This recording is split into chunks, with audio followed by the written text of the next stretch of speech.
Alors, on vient de voir la sensibilité d'une photodiode et comment choisir la photodiode adaptée à un rayonnement qui avait une longueur d'onde de 633 nanomètres. Ensuite, par rapport au temps de réponse de la photodiode, souvent, on donne une information qui est la fréquence de coupure de la photodiode. Alors la fréquence, c'est toujours exprimé, c'est toujours l'inverse, d'une période.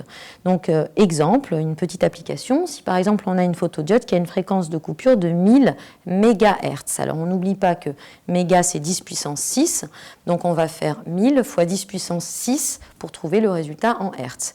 Donc cette fréquence de coupure vaut 10 puissance 9 Hertz. Et pour retrouver le temps de réponse de la photodiode, il faut donc calculer l'inverse de cette fréquence de coupure. Donc le temps de réponse, qui est donc la période en fait, c'est 1 sur la fréquence de coupure de la photodiode, 1 sur 10 puissance 9, ça fait 10 puissance moins 9 secondes. Et 10 puissance moins 9 secondes, c'est 1 nanoseconde. Donc, on a une photodiode qui a ces caractéristiques-là au niveau de la fréquence de coupure et donc du temps de réponse. Et on va essayer de voir si le rayonnement est variable avec un temps entre deux rayonnements consécutifs. Est-ce que la photodiode est adaptée ou pas à ce rayonnement? Alors, donc, si on a un rayonnement qui présente une durée, donc un rayonnement qui est variable, si on a une durée entre deux rayonnements qui est 2,5 microsecondes, donc là vous voyez c'est une difficulté au niveau des unités, donc il faut tout convertir en secondes pour pouvoir comparer.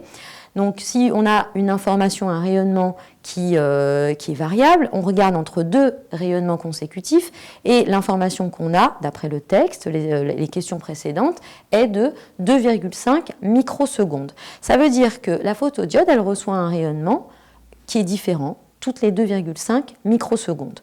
Donc 2,5 microsecondes, pour le convertir en secondes, c'est 2,5 fois 10 moins 6. Ça nous fait donc 2,5 10 moins 6 secondes.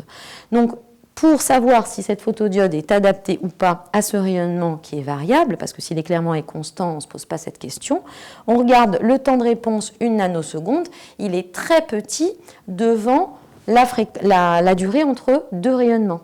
Donc cette photodiode est tout à fait adaptée, elle est tout à fait capable de restituer ce signal parce qu'elle peut donner des informations toutes les nanosecondes.